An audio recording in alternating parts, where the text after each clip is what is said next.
En fait, je suis enseignant-chercheur à l'Université d'Orléans, donc j'appartiens au laboratoire LPC2E, qui est laboratoire de physique et chimie de l'environnement et de l'espace. Alors, je vous parle un petit peu de mon laboratoire, puisque la spécificité de ce laboratoire, on fait partie, on a grosso modo une douzaine de laboratoires français, qui sont des labos avec un label spatial, en fait. C'est-à-dire qu'il n'y a pas uniquement des enseignants et des chercheurs qui vont analyser les données de la mission, dont je fais, mais il y a énormément d'ingénieurs, en fait, de physiciens, d'électroniciens et de mécaniciens.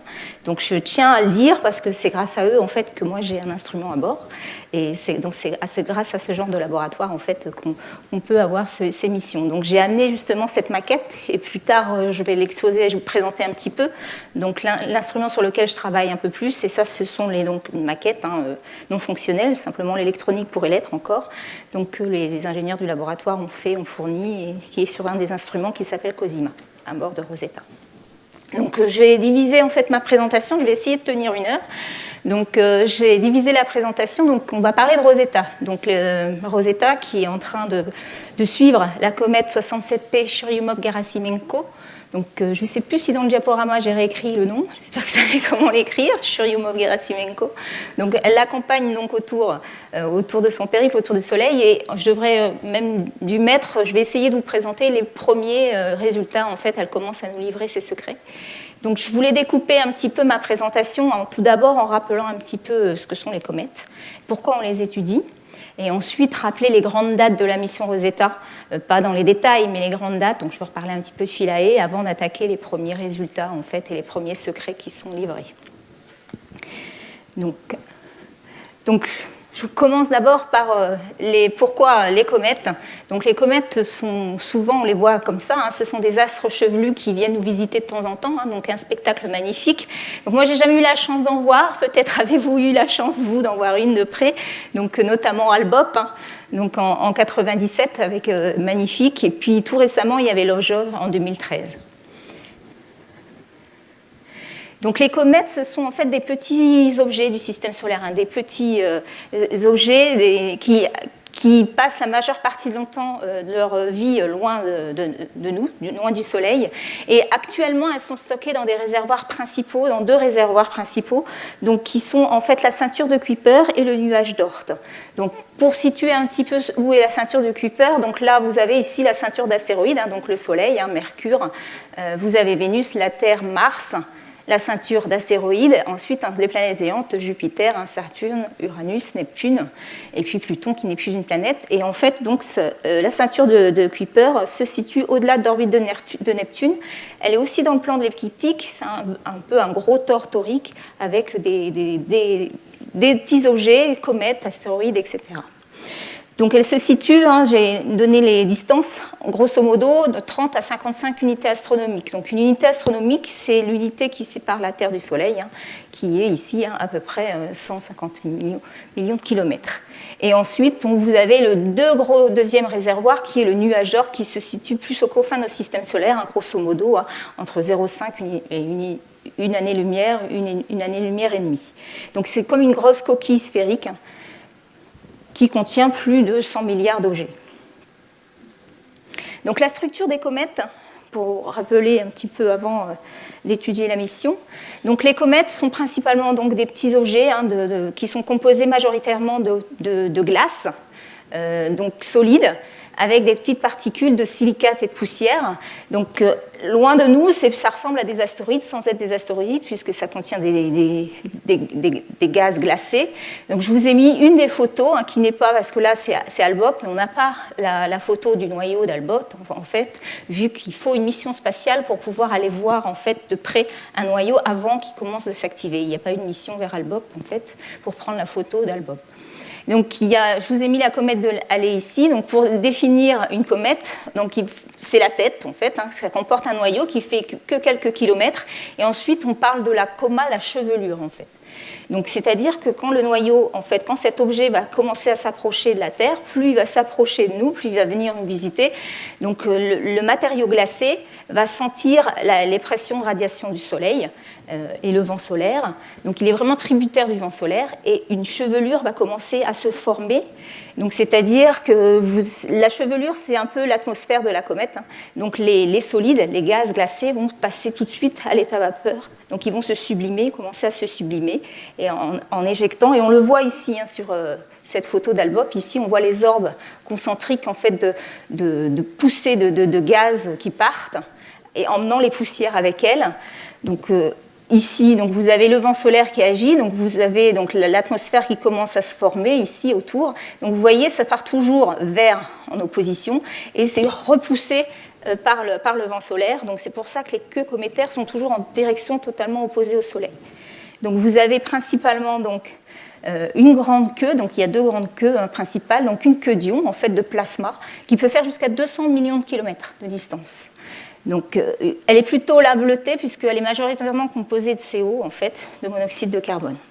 Et vous avez donc la deuxième queue qui est celle la plus visible depuis la Terre, donc la queue de gaz et de poussière, en fait, qui est légèrement courte, mais toujours en direction opposée au Soleil, qui va jusqu'à 10 millions de kilomètres, et autour, qu'on ne voit pas, un gros nuage d'hydrogène de 100 millions de kilomètres.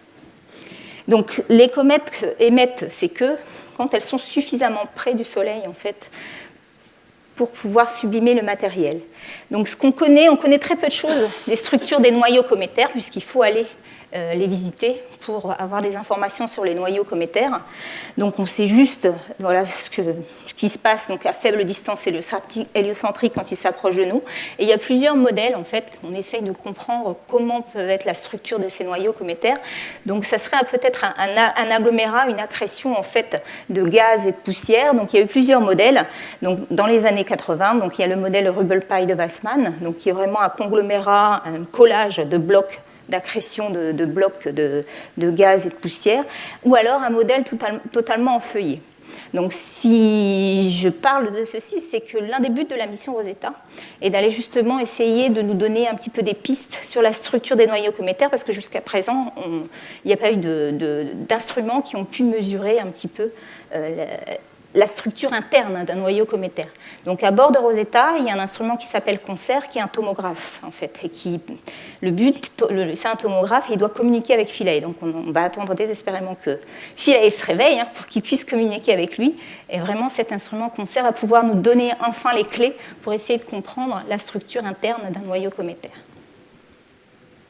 Donc, ce qu'on sait des noyaux cométaires, on sait qu'ils sont extrêmement peu denses et ils sont très fragiles, puisqu'on en a des preuves, rien qu'avec ces comètes, la comète Shoemaker-Levy en 1994, qui était totalement brisée parce qu'elle était trop près de Jupiter, elle a subi la gravitation de Jupiter, elle s'est disloquée. Vous avez également cette comète, la C 1999 S4, en juillet 2001, totalement fragmentée aussi.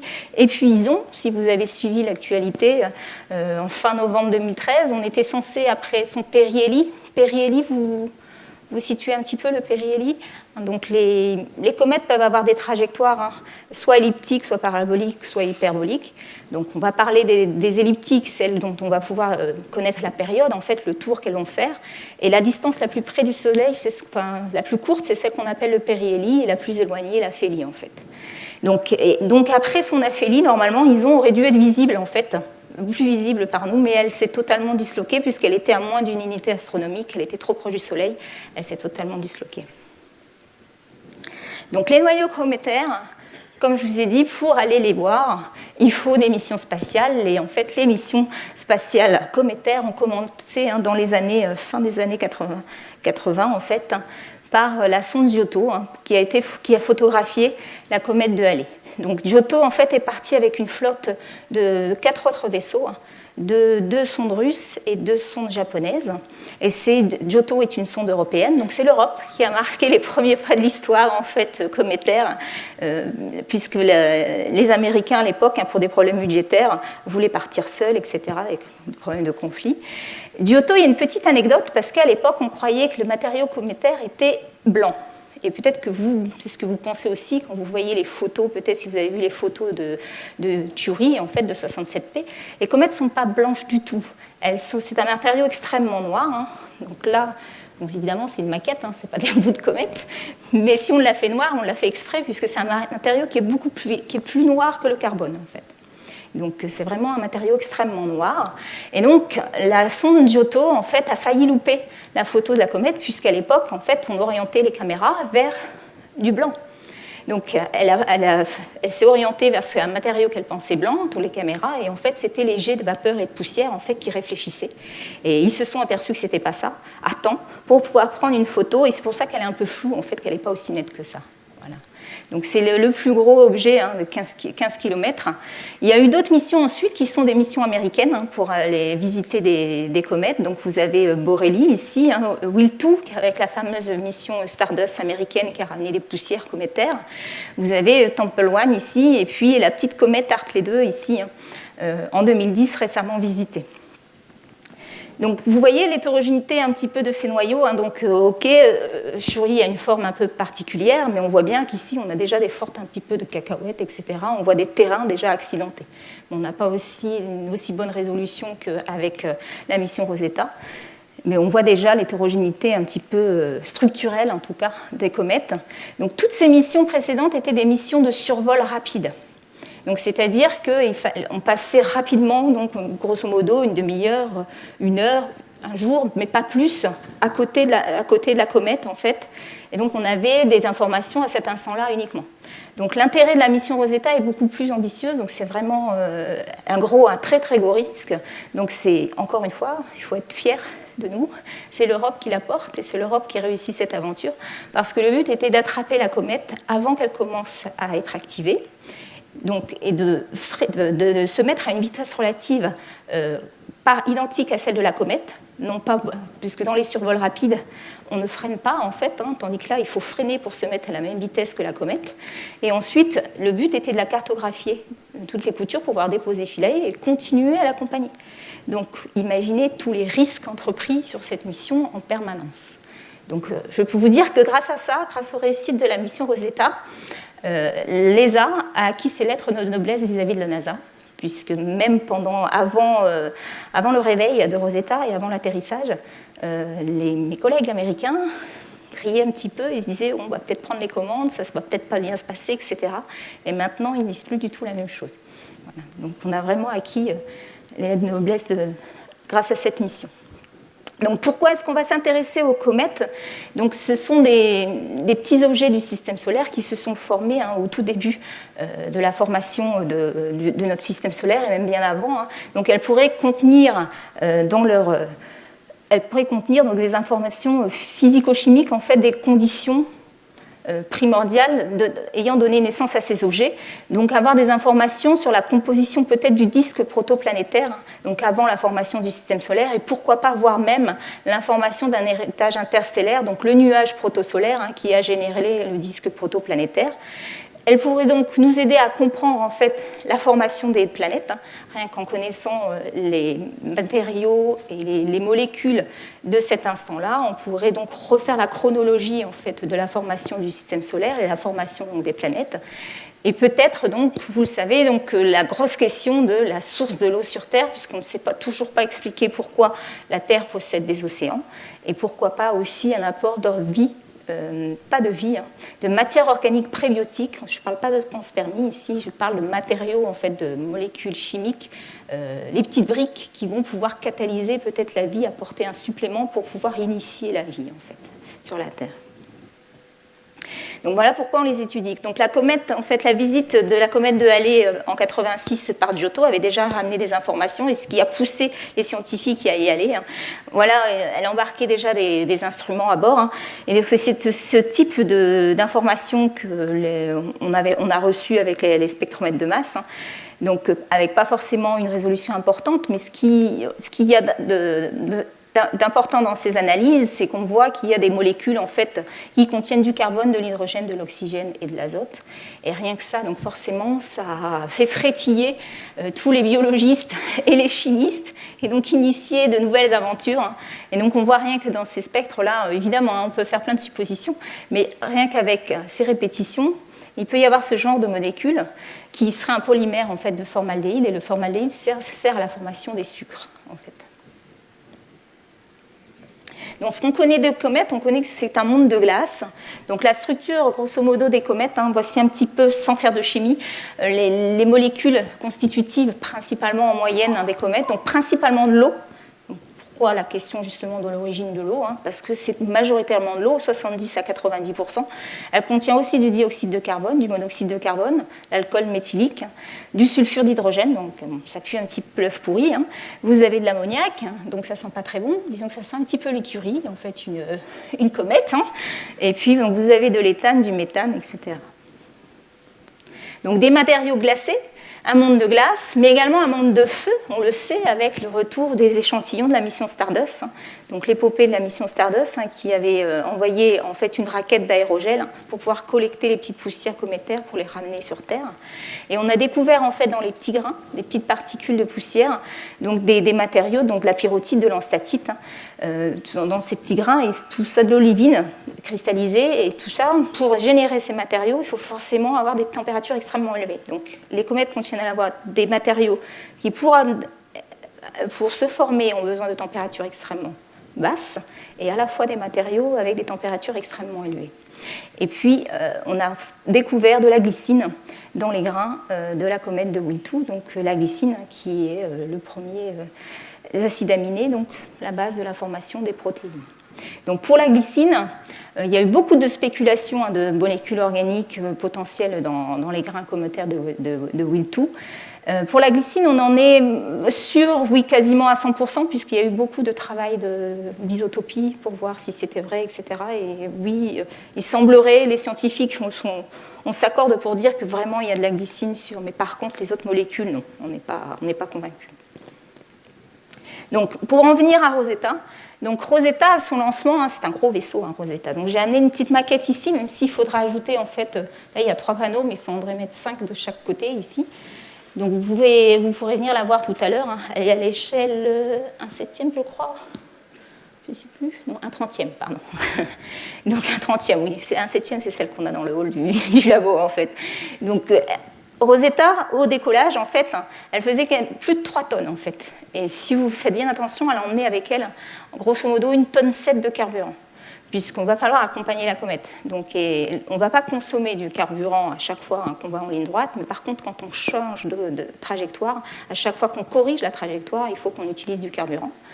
Donc, elle a emmené, c'est une mission qui fait une part belle à la science, puisque la charge utile, en fait, c'est les instruments scientifiques qui y a à bord.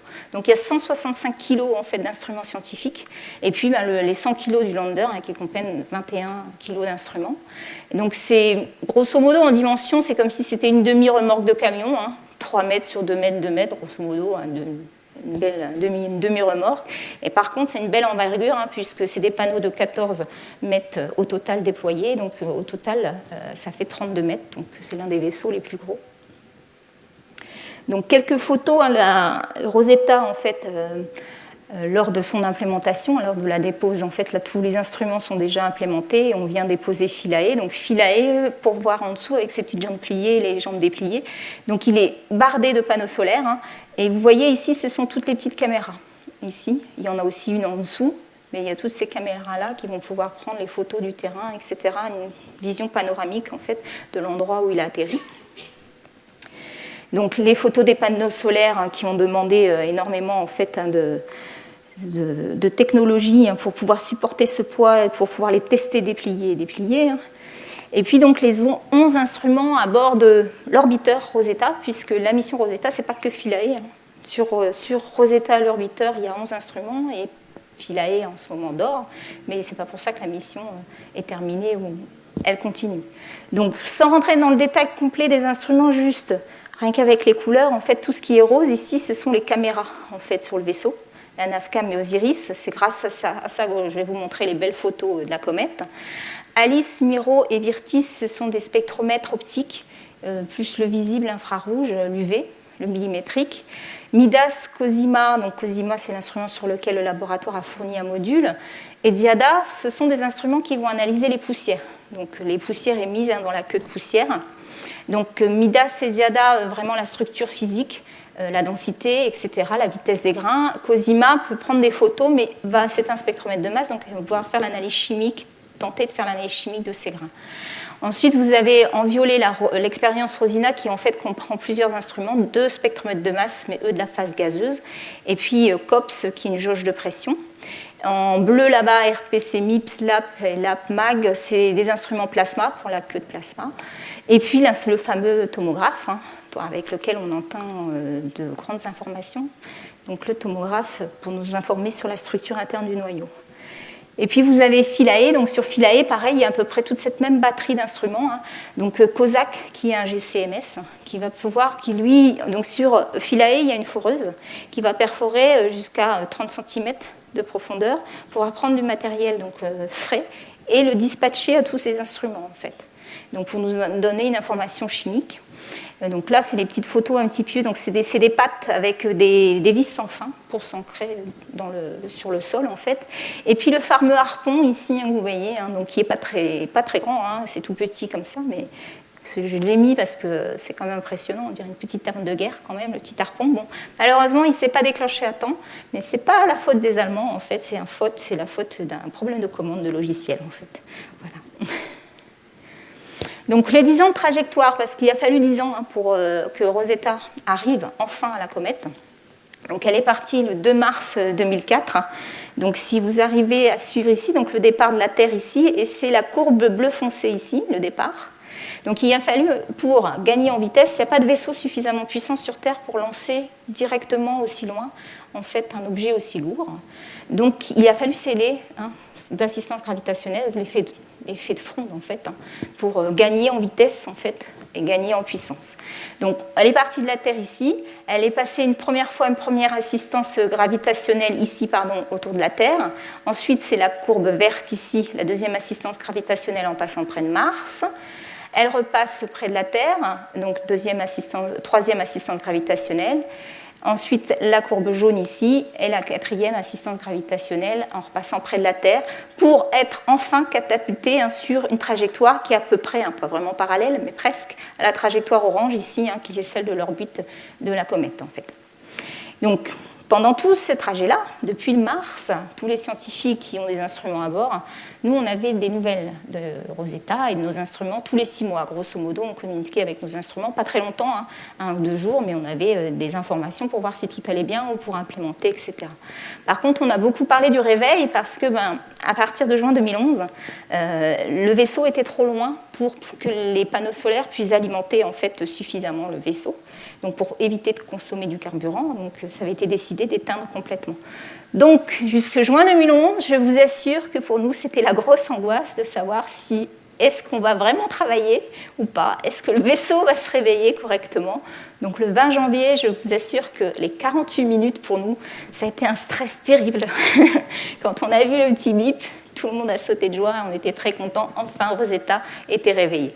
Mais ce n'était pas fini, parce que Rosetta avait beau se réveiller, notre instrument n'était peut-être pas réveillé, puisqu'il a passé plus de 2 ans dans le froid, sans être alimenté, sans rien. Donc est-ce que l'électronique va tenir? C'était le grand mystère. Donc de février à mars, en fait, il a fallu remettre en fonctionnement le vaisseau petit à petit, le réchauffer, il ne se réveille pas comme ça. De mars à mai, il a fallu réveiller les 21 instruments un à un. Cosima, mon instrument a été réveillé en 2 temps. En fait, on l'a réveillé à la mi-avril, simplement la caméra. Et par contre, je vais vous l'expliquer un petit peu, à l'intérieur, il y a un bras robotique pour bouger, pour pouvoir capter les cibles. Il faut qu'on bouge des cibles pour collectrices. Et ce petit bras, il fallait attendre qu'on ait 0 degré en fait, à bord.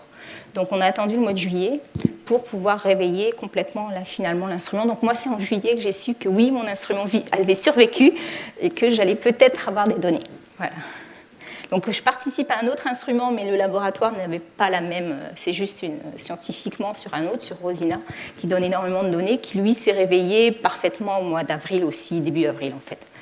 Et puis en mai, il a fallu recalculer la trajectoire et affiner la trajectoire pour aller vers la comète. Et c'est donc juin-juillet, en fait le 14 juillet, qu'on a eu les premières photos de notre comète et qu'on s'est aperçu de cette forme un petit peu bizarre, qui allait forcément compliquer un petit peu les trajectoires et puis toute la science qui va avec.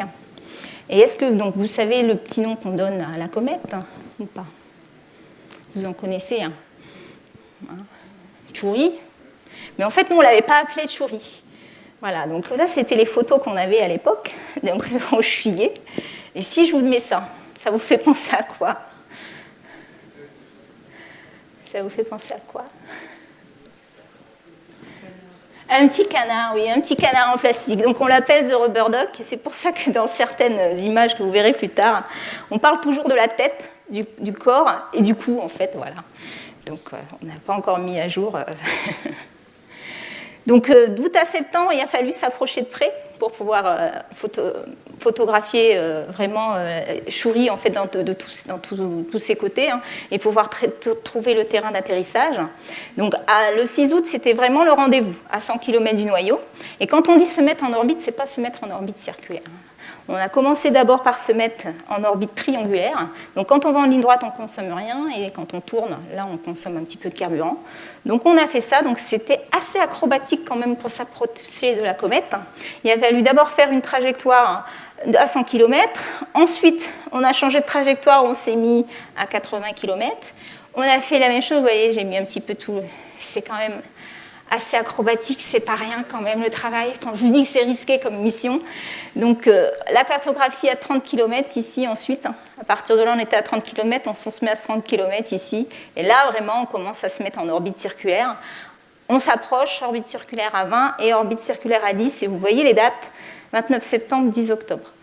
Les sites d'atterrissage de Philadelphie a été annoncé le 15 septembre. Donc on ne connaissait rien de la comète, et vraiment les images les plus près c'était le début août. Donc quand je vous dis que c'est quand même fort, que grâce à cette mission, l'ESA a marqué vraiment un point par rapport à la NASA, c'est qu'il a fallu trouver le site d'atterrissage, larguer Philae, sur un objet qu'on ne connaissait pas et qui est en mouvement, hein, qui avance et qui tourne sur lui-même. C'est pas Mars. Donc les photos les plus près, donc, ça fait 4 km grosso modo sur la partie, donc sur le corps, et la tête 2,5 à 3,5, hein, et pour une distance, une hauteur de tête à peu près 2 km, donc c'est un petit objet. Hein. Donc là les photos, une des photos, j'espère que vous les voyez bien, vous voyez assez magnifique. Hein. Donc là on a une énorme falaise ici d'à peu près 900 mètres qui surplombe le cou, et puis on a des petits éboulis ici, on a encore du mal à comprendre pourquoi il y a des petits éboulis ici, puisqu'il n'y a quasiment pas de gravité sur cet objet. Et le centre en fait, de rotation n'est pas tout à fait placé là. Mais bon, c'est peut-être dû au précédent passage, et peut-être que son centre de rotation à ce moment-là était plus par ici, et que maintenant il a bougé puisqu'il a perdu du matériel. Pour l'instant, on se creuse encore un peu la tête pour comprendre pourquoi il y a ce genre de structure. Donc ici, on voit des petites lézardes, hein, et puis des terrains bien plats. Donc ça, c'était le 7 septembre. Ici, on voit par rapport au modèle que je vous ai présenté sur les structures, on imagine ici qu'on voit un petit peu des strates, un petit peu. Donc l'idée peut-être que la structure interne est en feuillet, en strates, pourquoi pas. Il y a certaines zones qui font penser à ça, d'autres qui font avec les gros blocs, ben non. Et donc vous voyez ici, on a l'impression vraiment d'une étendue de sable, entre guillemets, hein, parce que ce n'est pas du sable, hein, c'est vraiment très très noir, ce n'est pas non plus des cendres. On essaye de comprendre quelle est la nature du matériau. Hein, et vous voyez avec des gros cailloux. Donc si je le mets, c'est que ce petit caillou, la Khéops, qui fait 45 mètres, c'est le point de référence ensuite pour nous cartographier, pour avoir la latitude et tout hein, de l'objet en fait. Donc on continue à s'approcher ici, donc vous voyez, c'est quand même des images assez magnifiques. Et donc là, vous voyez le gros cratère, donc on pense que c'est plus... peut-être un effondrement aussi, donc peut-être que c'est creux en fait à l'intérieur, on ne sait pas trop, il y a peut-être des zones assez creuses, etc. Donc ils perdent de matériel, mais peut-être des endroits où ça s'écroule complètement. Donc les images à haute résolution, les premières images de jet en fait, bon, c'est très important pour moi puisque forcément moi je cherche à attraper les poussières. Donc à partir du mois de septembre déjà, là c'était de beaux jets au niveau du cou, mais en fait à partir du mois d'août, on a commencé à pouvoir collecter en fait. Donc je vous remets les petites cartes sans parler, je vais parler rapidement de l'atterrissage de Philae. Hein, donc comme je vous l'ai dit, on a annoncé le 15 septembre, donc à partir de là, déjà bien avant, début août, c'était travail à plein puisqu'il a fallu déterminer en fait des cartes d'ensoleillement pour aller trouver les sites les plus intéressants pour pouvoir déposer le Philae. Donc vous voyez le site qui avait été choisi, c'est ici, hein, c'est au niveau de la tête. C'est pas celui qui est le plus ensoleillé. Hein. Le site C était plus ensoleillé, mais par contre, au niveau de scientifique, il allait nous donner moins d'informations avec le tomographe. Si on allait tourner autour, et le terrain était un petit peu plus accidenté ici, parce qu'actuellement, ce côté-là, c'est le côté qui n'est pas du tout ensoleillé, en fait, actuellement. Enfin, derrière, je veux dire. Donc, pour tourner autour. Donc, c'est le site choisi avec la croix. Donc l'atterrissage de Philae, les photos qu'il a prises de Philae, de Rosetta en partant, et puis de son point d'atterrissage, donc vraiment là où il voulait. Et je vous ai remis la petite croix tout à l'heure, et si vous faites bien attention, vous voyez la petite pierre qui est là, ici. Et ça, c'est vraiment la photo que la caméra Rollis, donc en dessous, a prise. Donc il a vraiment atterri, normalement, si tout avait bien fonctionné, à 5 mètres près quand même, là où il aurait dû atterrir. Enfin, moi, ça me... Enfin, je sais pas, mais moi, je trouve ça magnifique. À des distances pareilles, de réussir un atterrissage, quand on sait qu'en parachute, c'est difficile. Hein, donc, imaginez quand même. Donc, bon, après, évidemment, on connaît tous que son atterrissage a été rocambolesque. Hein, il a rebondi plusieurs fois. Et il serait dans cette zone ici, à peu près, là, autour. Hein. Donc on est en train d'affiner maintenant, d'essayer de le trouver. Hein. Quand on passe tout près de la comète, on essaye de voir avec la caméra si on le localise, mais comme pour l'instant il ne communique pas avec nous vu qu'il dort, c'est assez difficile. Donc là, c'est les photos qu'il a prises avant de s'éteindre, donc les caméras panoramiques. Et grâce à ça, on peut un petit peu estimer ce qu'on pense. On pense que Philae a les pattes en l'air en fait, et qu'il est coincé entre deux falaises. Voilà. Donc il a moins d'ensoleillement, donc il sera un peu couché sur son flanc ici, et puis les pattes ici, une en dessous et deux pattes comme ça sur le côté, grâce aux photos qu'il a prises. Et comme dit le responsable de Philae, il faut garder l'optimiste en science, c'est que s'il avait atterri là où il devait atterrir, donc Philae, c'est pas un rover, hein. Donc ok, il a ses petites pattes et il peut tourner sur lui-même comme ça, mais pas plus. Et il y a sa foreuse, mais donc il aurait fourré le même endroit. Et c'est tout. Tandis qu'en étant là d'une façon acrobatique comme ça, il a la possibilité en fait d'aller fourrer ici et d'aller fourrer là, et peut-être le terrain par en dessous. Donc on aura peut-être deux terrains différents. Donc voilà, il faut être optimiste dans la vie, et en science on essaye de l'être quand on a des difficultés. Donc actuellement, depuis novembre, en fait, Rosetta suit des trajectoires un peu... On n'est pas en orbite toujours à la même distance, on fait des survols en fait. Donc par exemple, la trajectoire du mois de février, donc on se met en survol d'abord à 100 et on s'approche tout près, on s'éloigne, on redescend et on se met sur une orbite assez stable, ici. On fait ça pendant un moment. Là, ici... C'était le 14 février, donc pour la Saint-Valentin, c'est là où on s'est approché le plus près, à 6 km du noyau. Rosetta a eu un petit souci, parce que Rosetta, pour se repérer dans l'espace et pour orienter en fait sa grosse antenne pour envoyer la télémétrie, donc elle a des trackers d'étoiles et ils ont été un petit peu brouillés à cause des poussières. La comète commence à s'activer et émettre des poussières. Donc elle a été un petit peu déstabilisée puisque certaines poussières ont été prises pour des étoiles et donc elle ne savait plus où elle était. Donc ce n'était pas catastrophique au mois de novembre, enfin en février. Par contre, là récemment, le 28 mars, on a failli perdre Rosetta complètement. Donc fin mars, début avril, le vaisseau est parti à 400 km. Et là, il est redescendu à 150. Donc on va continuer à s'approcher, à faire des fly-by, mais peut-être pas aussi près maintenant, parce que là, la comète commence vraiment à émettre, à s'activer, et ça devient risqué pour la mission. Donc on doit s'adapter en fait, et donc forcément ça a perturbé un petit peu tout le programme d'analyse qui était prévu. Donc là justement le 28 mars, pourtant tout a marché quand même, il y a quand même une télémétrie, vous voyez les terrains qu'on a eus, et donc là c'est quand même beau quand même. Donc et les autres images en fait avec une résolution importante. Donc l'échelle de la résolution, c'est grosso modo 1,7 mètre par pixel en fait. Voilà.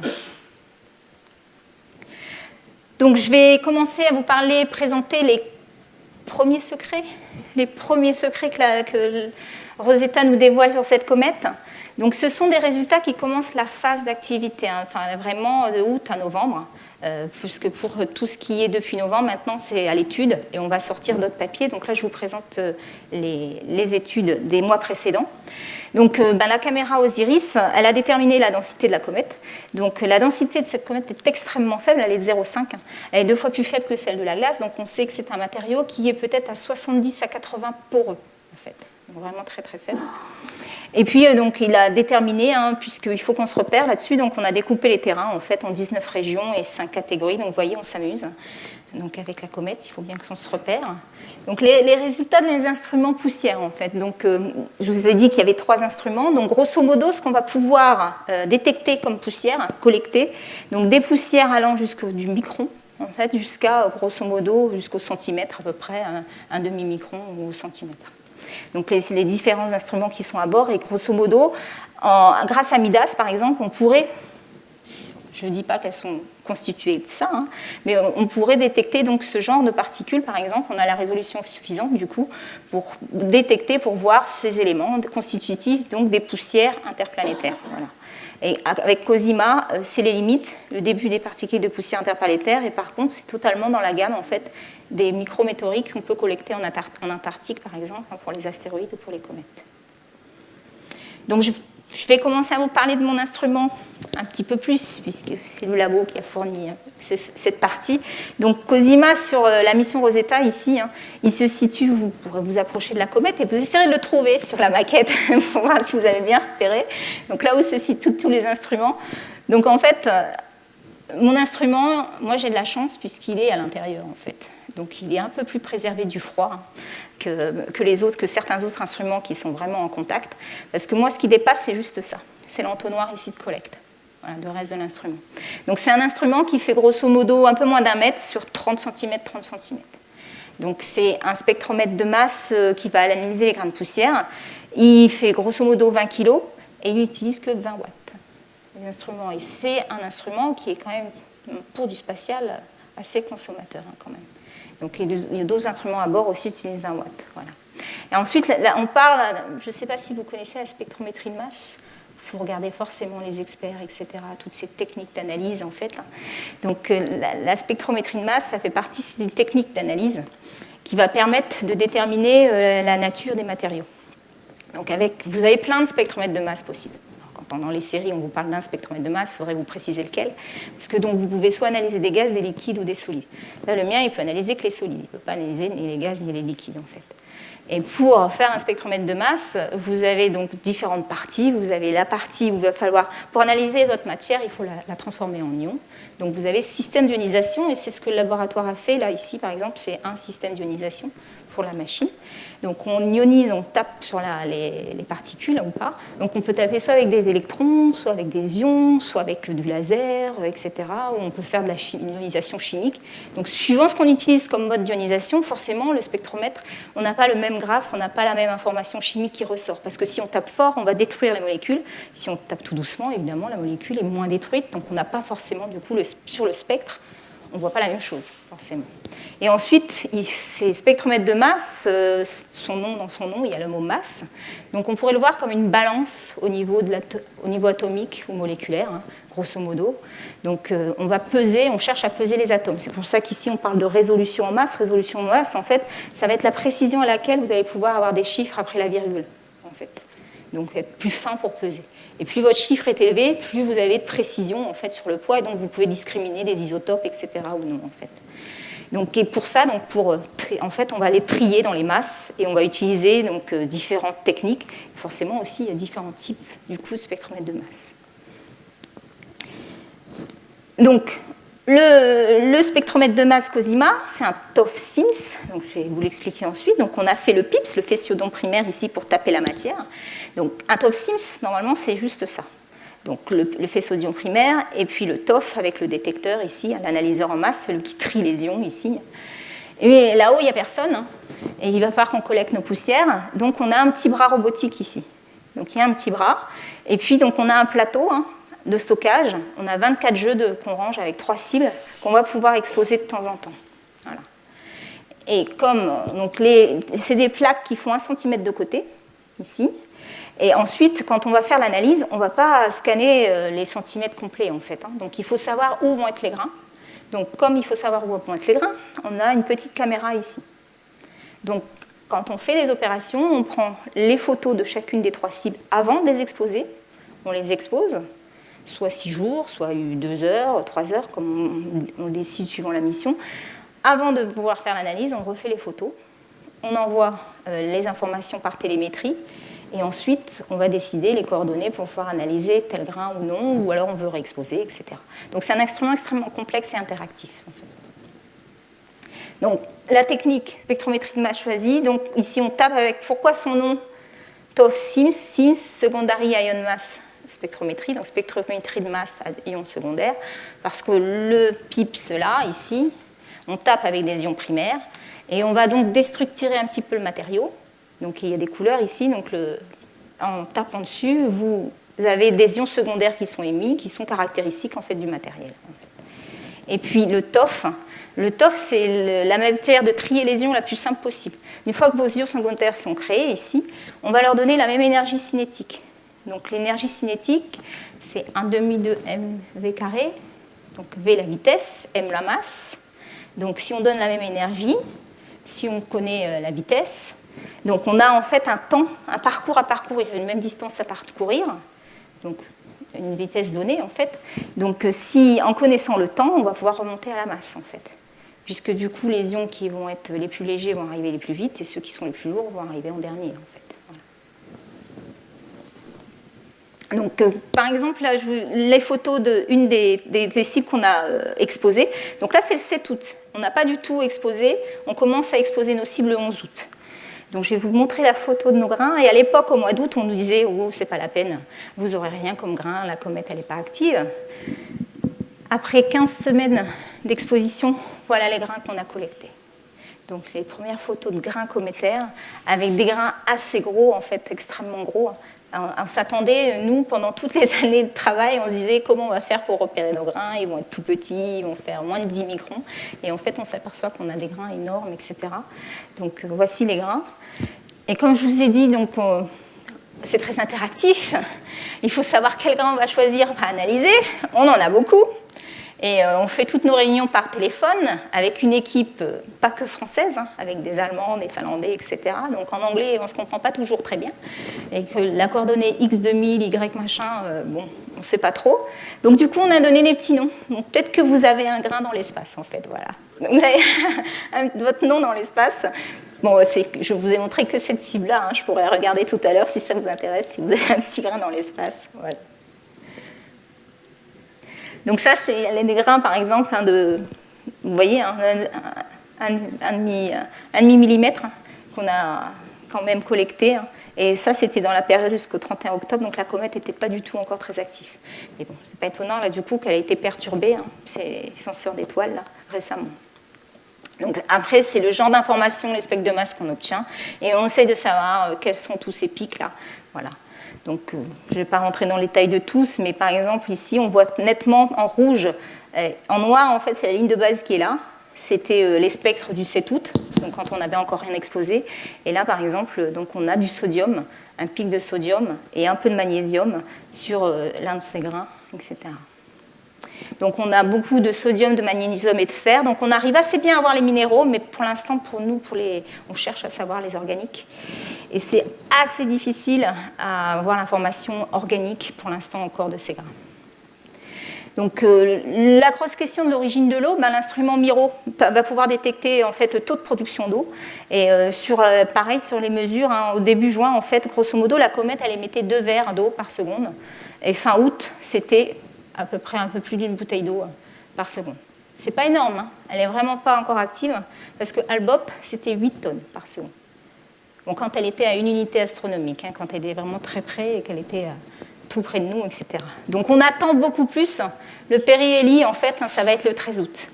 Donc, mais Churi est beaucoup moins active qu'Albop, de toute façon. Donc, on voit bien sur ces graphes des variations périodiques qui sont liées à la rotation du noyau, à la forme, et puis un dégazage surtout localisé autour du cou. On a bien vu les jets de vapeur et de poussière. Donc, la question, est-ce que cette eau a pu contribuer à l'eau terrestre?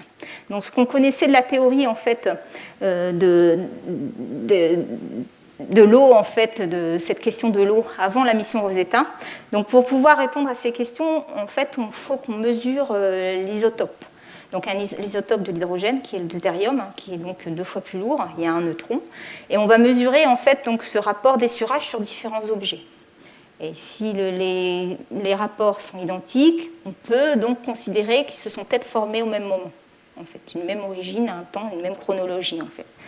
Donc on a mesuré différents objets, dont notamment en fait, donc des météorites qui viennent de la région de la ceinture d'astéroïdes. Et là, on sait certaines météorites ont un rapport 1,5 10-4 qui est celui en fait, de l'eau de nos océans. En fait. Donc il y a certaines météorites carbonées qui ont vraiment un rapport d'essurage identique. Les comètes qui avaient été mesurées, par exemple, la comète de Halley ici, c'était 2 fois plus lourde, en fait, le rapport d'essurage. Et Hartley 2, Donc on voyait la théorie en fait, de formation du système solaire, c'est que normalement, plus vous vous éloignez du Soleil, plus votre rapport d'essurage doit augmenter. En fait, puisque le matériau, en fait, quand il était éjecté loin, il est plus proche de votre nébuleuse et il ne contient pas la même information que les matériaux qui ont été accrétés ici. Donc normalement, le rapport d'essurage augmente quand on s'éloigne. Seulement, Herschel a mesuré en 2011, en fait, a mesuré la comète Hartley 2 et puis d'autres comètes. Et elle s'est aperçue qu'il y avait des comètes qui avaient ce même rapport. Donc ça a relancé la théorie de dire peut-être que les comètes ont finalement contribué à l'apport de l'eau, puisqu'on avait abandonné l'idée que les comètes pouvaient vraiment contribuer, en fait. Et ça a relancé l'idée en 2011. Donc on voit bien par contre que ça ne colle plus du tout avec tous les travaux des modélisateurs de l'époque. Donc eux, ils se creusaient la tête à comprendre ce qui se passait, si ça ne collait pas. Donc l'intérêt d'aller voir, de mesurer le rapport de Chury, c'est parce que cette comète, en fait, elle appartient à la même famille que celle-là. Donc avec deux mesures, on ne fait pas une théorie, hein, mais s'il y en a deux qui tendent vers ça, par exemple ici, la famille de Halley, il y en a plus d'une dizaine, 10-15 qui ont été mesurés. Donc c'est un petit échantillon, mais par contre, la statistique tend à prouver que c'est à peu près homogène. Donc là, l'idée, c'était de savoir est-ce que c'était homogène ou non. Donc c'est le même discours ici, hein, remis sur ce graphe ici avec les autres comètes. Hein. Vous voyez ici hein, toutes les comètes du nuage d'Oort ici, et puis celles-ci hein, qui ont des rapports qui collent à celui terrestre. Donc on cherche à comprendre est-ce que vraiment la Chury va pouvoir... Quel est son rapport? Donc pour ça, on va utiliser le spectromètre, le DFMS Rosina, donc un spectromètre de masse, qui a la résolution suffisante, ici 9000, suffisamment de chiffres après la virgule pour pouvoir discriminer en fait hein, cette fameuse valeur. Et donc, le DFMS, en fait, vous voyez, Chury est complètement... Donc c'est même la valeur la plus élevée. Il est 3 fois plus élevé le rapport. Donc cette comète Chury, en tout cas les comètes du type de Chury, n'ont pas pu contribuer fortement à l'apport de l'eau sur Terre. Donc il peut y avoir une partie de la famille, des Jupiter-familles potentiellement, mais l'idée de dire que les comètes auraient pu contribuer fortement à l'origine de l'eau de nos océans est plutôt un petit peu tendance à être balayée en fait, et ce serait plutôt une origine sans doute volcanique. Donc par contre, évidemment, c'est les théoriciens qui sont contents, puisque forcément pour eux, ça recolle un petit peu plus avec leurs valeurs. Voilà. Donc ça serait plus les météorites carbonées qui pourraient par contre avoir eu un apport assez important. Donc la deuxième, l'une des grandes clés aussi, hein, donc c'est comprendre un petit peu au niveau organique, hein, est-ce qu'il y a des composés prébiotiques? Donc je vous ai dit, il y avait eu la glycine. Donc il y a pareil, Rosina a mesuré en fait tous ces gaz ici hein, présents dans les comètes, et elle en a mesuré d'autres, mais là je ne peux pas vous dire plus parce qu'il y a des papiers qui vont sortir et c'est sous embargo. Alors il faudra suivre les prochains résultats qui vont arriver parce qu'il y a des molécules assez étonnantes qui ont été mesurées. Donc voilà. Je ne peux pas vous en dire plus, je suis désolée, sinon je vais me faire taper dessus par mes collègues. Ça peut empêcher la publication du papier après, donc voilà. Donc il y a eu par contre, on cherche à savoir si la composition est homogène. Donc par exemple les rapports, puisque c'est principalement constitué d'eau, de CO et de CO2, hein, donc on a mesuré ces rapports-là, donc on voit que le rapport est assez constant en général, plutôt que 0,5, mais parfois ici, là, il y a une zone où il atteint vraiment une quantité importante, donc beaucoup plus de CO2 que d'eau. Donc à ce sommet-là, et ce qu'il y a d'étonnant, ce n'est pas le côté qui est le plus ensoleillé, donc ce n'est pas dû à l'illumination. Donc il y a des petits effets à comprendre, donc forcément la composition est sans doute hétérogène à cet endroit-là. Donc il y a peut-être des blocs, peut-être plus en strates ici, où il y a une partie plus exposée en feuillet, où là le CO2 est peut-être beaucoup plus profond en fait, et il va s'émettre plus facilement, il n'a pas besoin de la chaleur suffisante du soleil pour pouvoir se dégazer. On a mesuré également la première fois qu'on a détecté de l'azote moléculaire dans une comète. Donc c'est la première fois. Donc pourquoi c'est important? Parce que le diazote, N2, c'est le type d'azote qui est le plus courant à la formation du système solaire. Donc il est très courant dans les régions extérieures très froides, donc qui a fourni peut-être la source principale d'azote dans les planètes géantes. Notamment on le détecte dans l'atmosphère de Titan, hein. donc la lune de sa plus grosse lune de Saturne. On le détecte sur Pluton, sur Triton.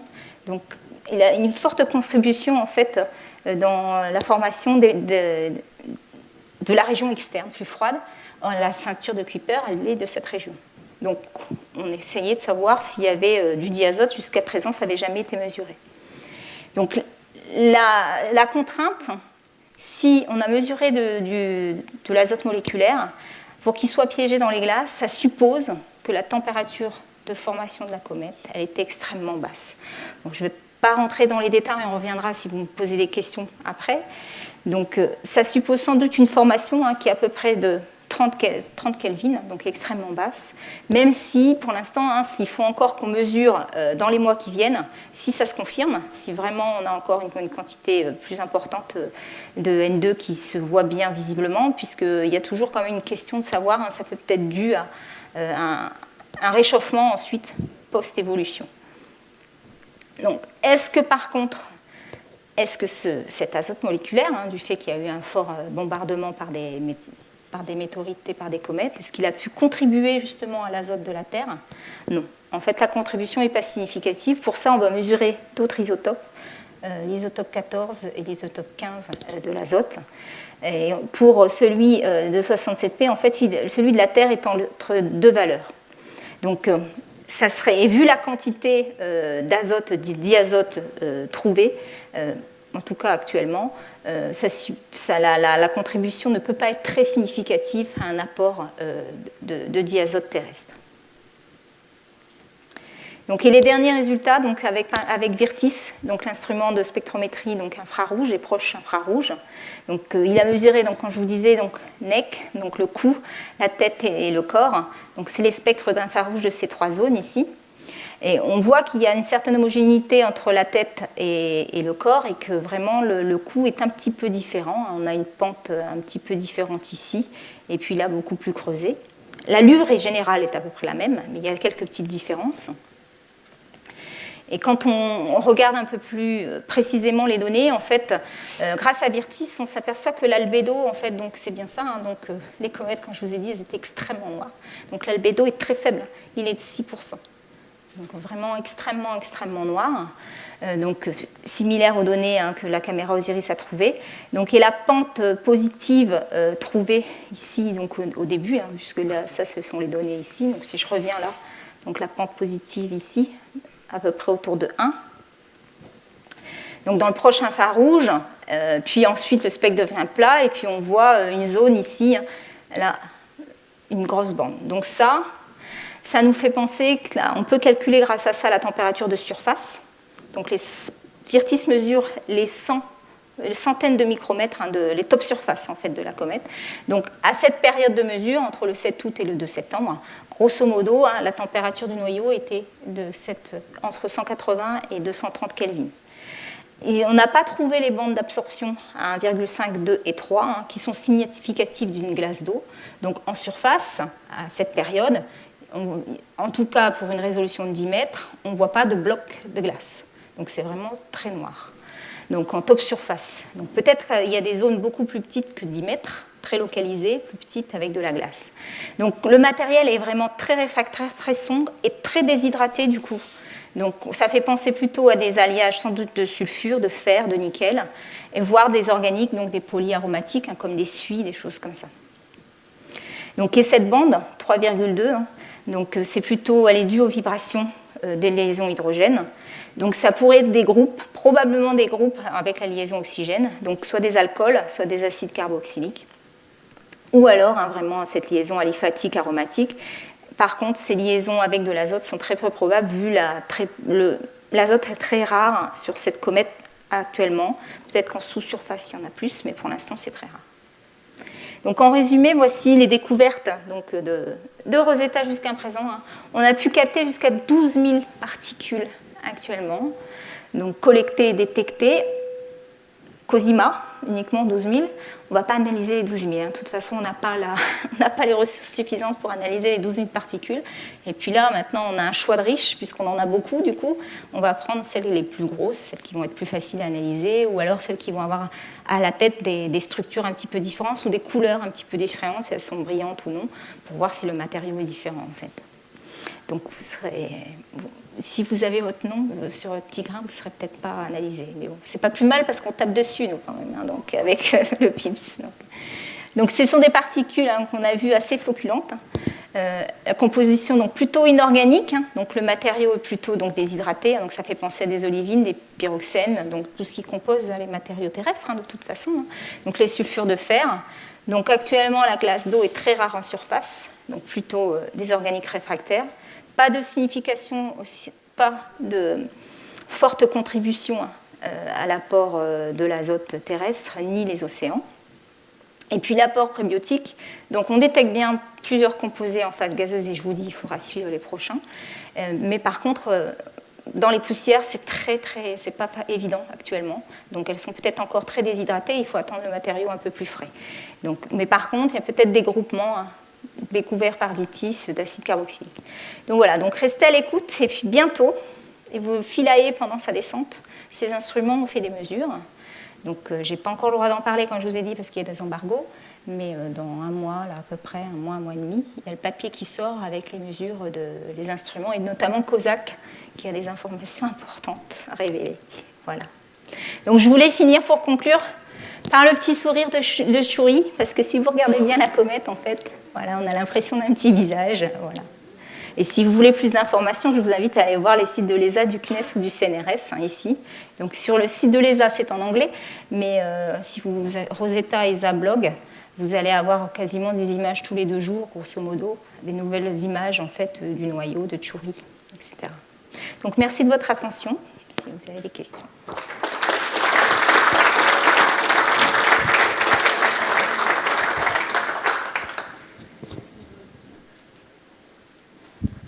Je vais essayer de répondre. Ça y est, c'est arrivé. Peut-être pas tout. Une question.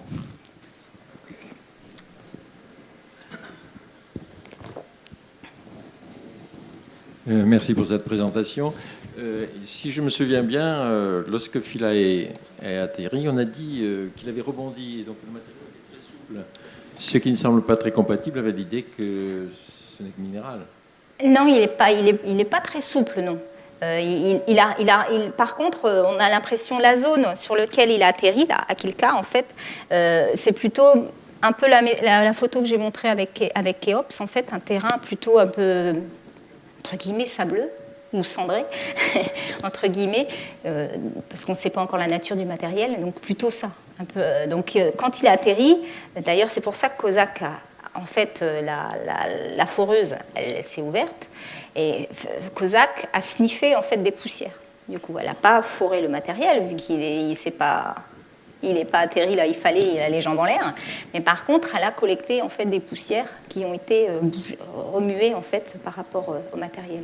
Et il n'est pas forcément très mou, il est poreux, mais elle a rebondi. Et puis il n'y avait pas surtout les harpons pour pouvoir l'arrêter et l'ancrer en fait. Donc, mais la zone choisie était une zone moins accidentée et beaucoup moins rugueuse, plus par rapport à d'autres zones que je vous ai montrées, où vraiment on a l'impression qu'il y a quand même, que ça ne doit pas être très sympa d'atterrir à cet endroit-là quand même. Et pour Philae, j'ai peut-être un truc ici. Donc dernièrement, en fait, en mars, on a essayé, je vous ai dit, de contraindre un peu la zone, mais comme on n'a toujours pas de signal, donc en fait, il y a eu 2 tentatives les dernières semaines, en mars. Et maintenant, on a contraint la zone ici. Donc à peu près sur... Oui, c'est moi. Lorsqu'il y a formation des queues de comètes, est-ce qu'on peut dire que la comète perd du poids ? Oui. Elle perd du matériel. Oui, elle perd du matériel. À chaque fois, on pourrait faire l'image d'un oignon, mais c'est pas vraiment ça. Mais elle perd en fait ses premières couches, elle perd son premier manteau. En fait, les poussières, justement là sur les zones avec, on a l'impression qu'il y a comme une étendue plus de sable, etc., beaucoup moins rocheuse. Voilà, elle perd des poussières, et vous avez vu les poussières que nous, on a collectées, hein, il y en a des toutes petites, il y en a qu'on ne voit pas, Et puis, il y en a des très grosses. Donc, ces poussières qui sont très grosses, elles ne sont pas éjectées parce qu'en fait, les poussières, normalement, elles sont jetées grosso modo à la vitesse d'éjection des gaz. Mais si elles sont trop lourdes, elles vont retomber. Elles vont retomber sur le noyau.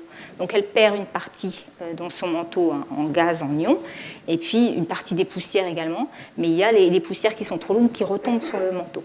Donc, nous, justement, sur les specs que je vous ai montrés avec le sodium, donc, on pense que le matériel de cette période août à septembre, l'activité de la comète n'était pas encore forte. Donc, elle commence à perdre son premier matériel ici en s'approchant du Soleil, mais qui est peut-être déshydraté, mais qui est peut-être dû à ça, justement, au fait que c'était son précédent passage et que les poussières, en retombant, forcément, la zone est moins fraîche, disons, qu'en profondeur. Même si, forcément, dans les gaz, il y a la top sous surface, en fait, qui agit, en fait, avec les radiations. Si c'est pas les mêmes, pourquoi c'est important d'aller mesurer les zones là, de CO, si ça variait ou pas, parce que si c'est en feuillet ou si c'est en bloc, si vous avez la température de sublimation du CO, du CO2 de l'eau n'est pas la même. Donc vous n'allez pas avoir des jets en fait avec forcément des mêmes molécules peut-être à un endroit donné. Donc on ne sait pas si c'est des blocs, si c'est des poches de CO, ou bien si c'est des feuillets homogènes ou des choses comme ça. C'est ça qu'on cherche à savoir en fait. S'il y a des poches ou non, ou s'il y a des... Donc, même si on imagine qu'elles ne se désintègrent pas à l'approche du Soleil, les comètes ont une durée de vie limitée. Les comètes, il y a plusieurs types de comètes. Donc, je n'ai pas remontré les comètes peuvent avoir des trajectoires hyperboliques. Si elles sont hyperboliques, elles sont éjectées du système solaire. Elles peuvent avoir des trajectoires paraboliques. Donc, paraboliques, là, elles sont captées, mais paraboliques, on ne peut pas déterminer du coup la période. Du coup. Celles qu'on mesure, c'est les elliptiques, celles où on peut, qui vont avoir une période.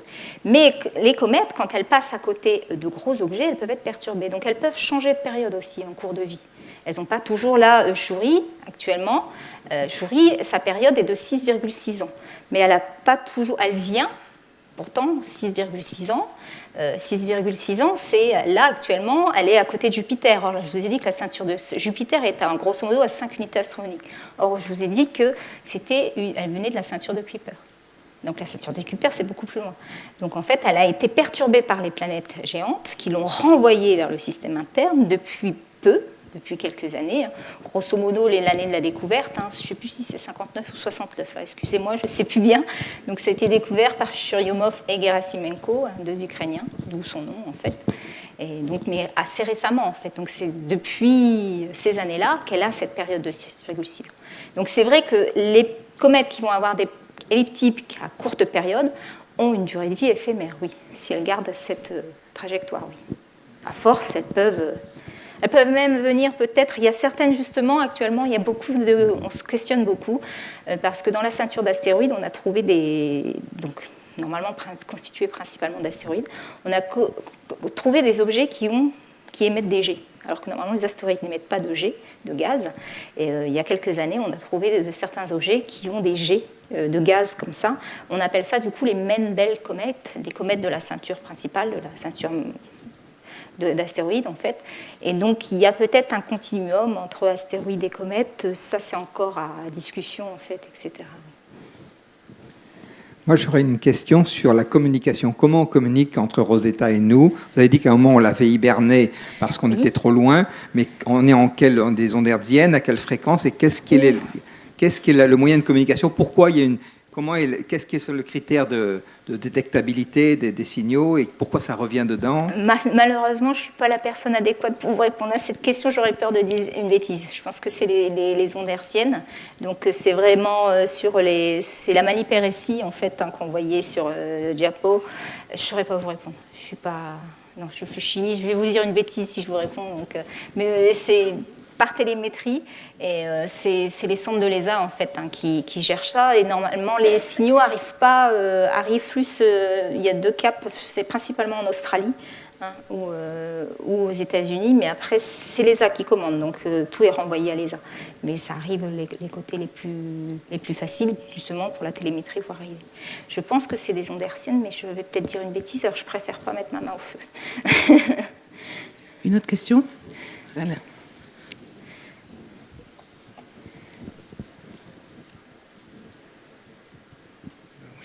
Je voudrais savoir si les nombreux passages de la comète auprès du Soleil n'ont pas perturbé le rapport deutérium-hydrogène, et qui pourrait expliquer qu'à l'origine, elle n'avait peut-être pas un rapport aussi élevé.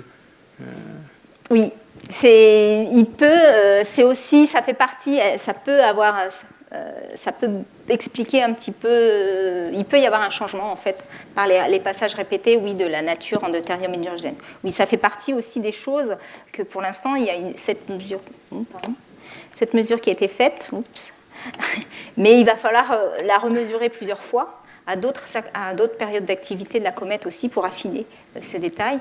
Et ça fait partie justement des choses qu'il faut prendre en compte dans les incertitudes. Oui. Elle a pu évidemment, c'est la même chose pour le diazote, en s'approchant justement du système interne, on modifie un petit peu le rapport isotopique. Oui. On modifie les quantités des rapports entre le carbone 14 et le carbone 15 un petit peu. Là, pareil, du coup, avec des sur H. Mais bon, ça ne fait pas très longtemps qu'elle a été captée non plus. Hein, donc, ça doit être assez léger quand même, parce que là, le ratio, là, elle est plutôt enrichie, en fait. Donc, normalement, elle ne va pas forcément s'enrichir autant, en tout cas, par rapport à ça, pour le rapport des sur H. Elle est très fortement enrichie, c'est l'objet le plus enrichi, là.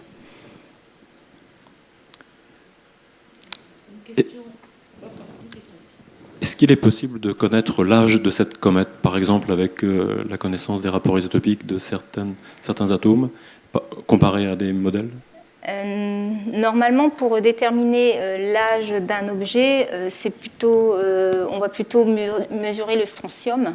Là, pour l'instant, il y a les instruments qui sont à bord, on va mesurer certains gaz rares, on va mesurer l'argon, en fait. Donc, mais on ne va pas mesurer tous les gaz rares. On va essayer de donner des pistes de cette comète, mais on ne pourra pas forcément avoir on n'a pas forcément la résolution suffisante sur les instruments qui sont à bord pour pouvoir donner une valeur qui va être extrêmement certaine, en fait. Il va toujours y avoir des incertitudes. Rosetta embarque quand même, au niveau spectrométrie de masse, les instruments avec les meilleures résolutions. Donc, il n'y a pas, sur les autres missions actuellement, en tout cas, il n'y a pas d'instruments aussi puissants. Mais on ne pourra peut-être pas répondre à cette question-là. Oui, mais ce qu'on cherche à contraindre, c'est de savoir si elle est plus vieille que le système solaire, puisqu'elle peut contenir peut-être des matériaux du nuage, du disque proto-solaire qui a donné naissance, ou peut-être de la nébuleuse. On cherche à trouver peut-être des choses plus fines pour nous donner... c'est pas forcément l'âge du système solaire, elle est peut-être plus vieille que le système solaire. On cherche à affiner par la mesure en fait, du diazote, du CO, etc., cet âge. Une question un peu moins technique. Comment est-ce qu'on gère son projet professionnel personnel sur quelque chose qui est aussi très long et aléatoire en termes d'étapes ? Bon, moi, je suis enseignant-chercheur, alors je ne fais pas que de la recherche. Donc, c'est vrai que du coup, je m'occupe aussi avec les étudiants. Mais comment on gère ? Moi, j'ai eu la chance, malgré tout. Moi, j'estime que j'ai de la chance. Je suis arrivée sur le projet en 2006. Donc, moi, j'ai des collègues qui ont fait toute leur carrière et qui n'ont pas eu de mission spatiale. Donc, moi, j'estime avoir de la chance quand même par rapport à certains, parce que les missions spatiales, c'est du long terme. Hein, voilà. Puisque déjà, pour Rosetta, là, il faut 10 ans de voyage, mais si on veut aller vers Titan ou autre, pour l'instant, les moyens de propulsion ne sont pas encore pour pouvoir écourter le temps de voyage, même si là, il y a des études de voiles solaires, etc. Mais malgré tout, c'est peut-être des missions... on est en train de répondre à des prochains appels d'offres pour Titan, c'est peut-être en 2030, 2050, etc. Donc, je ne sais pas du coup si jamais, malgré tout, j'ai la chance que mon instrument soit sur cette mission future, peut-être que je serai peut-être plus en âge pour l'avoir active.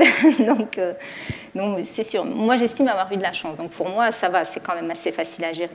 J'ai l'un des collègues d'un des ingénieurs en fait qui a fait ce PIPS en fait. Il est arrivé à la retraite quand je suis arrivée en fait. Donc bon, il vient de temps en temps encore hein, pour s'informer puisque forcément maintenant la mission fonctionne. Mais en fait il a participé à 2 autres missions qui étaient avec les missions Phobos et les missions Phobos elles n'ont pas réussi en fait. Donc à chaque fois lui ça a toujours été déloupé du coup dans sa carrière. Donc voilà. Donc moi j'ai de la chance, donc moi ça va, je le vis bien. J'ai eu peur, simplement au réveil, mais ça s'est bien passé. Mais c'est vrai que bon, évidemment, si ça ne marche pas, vous ne publiez pas. Donc comme un chercheur est jugé sur ses publis, voilà. D'autres questions? Oui, question toute simple et toute bête. Combien d'années elle a mis pour arriver sur la comète? Quelle est la température à la surface de la comète? Et quelle est l'attraction de la comète par rapport à la Terre? L'attraction? La mesure de l'attraction de la comète par rapport à l'attraction terrestre. Vous voulez dire... C'est-à-dire quelque chose qui pèse 1 kilo ici, combien ça pèse là-bas? Ah oui, oui, bah, c'est la densité en fait, hein, parce que elle est vraiment très, très, très peu dense en fait, hein, je vous l'ai montré. Et puis la gravité est très très faible, donc bah, on le sait avec le lander, avec Philae. Philae, pour vous donner une image, Philae c'est 100 kg. Hein. Sur la comète, il pèse 1 gramme. Ah ben voilà. Donc, sur la comète, il pèse 1 gramme. Et puis bah, la température de la comète, elle va évoluer parce que ça dépend où elle est en fait. Là, sur la période, je vous en ai montré un petit peu, c'était la période d'août à septembre en fait, les mesures. Grosso modo, hein, il y a des zones, la comète tourne en fait hein, actuellement. Elle tourne, elle a un axe de rotation, mais actuellement, il y a une zone ici qui ne subit pas encore l'illumination. Et ça, cette zone-là, ça va changer bientôt, enfin, à l'approche du périhélie. Le périhélie est le 13 août de cette année. Et ça, donc ça va changer un petit peu, elle va changer un petit peu d'axe. Enfin, elle ne change pas, c'est juste que l'exposition par rapport au Soleil, ici, cette zone-là va commencer à être réchauffée, du coup, à être illuminée. Et puis au périhélie, ça sera vraiment cette face-là qui sera illuminée. Donc évidemment, les zones qui sont à l'ombre, elles sont plus froides en fait, par exemple aussi, hein, quand des fois cette zone-là peut être cachée par le soleil à cause de ça ou à cause de ça. Donc il peut y avoir des températures ici qui sont plus faibles et d'autres qui sont plus importantes ici. Donc grosso modo en moyenne, c'était 180 à 230, hein, mais sur la top surface, sur Virtis mesure la top surface, hein, les centaines de microns en fait. Est-ce que j'ai répondu à toutes les questions? Il y avait ça, puis il y en avait une autre, je crois. Le temps qu'elle a mis pour aller là-bas? C'était 10 ans de voyage. Elle est partie le 2 mars 2004, en fait. 10 ans de voyage. Et arrivée donc, le 6 août 2014, vraiment. L'arrivée, c'était le rendez-vous à 100 km. Juste une petite question, est-ce qu'il y a un magnétisme? Un magnétisme Je veux dire, est-ce qu'il y a, comme la Terre, des champs magnétiques sur cette comète? Non, il n'y a pas...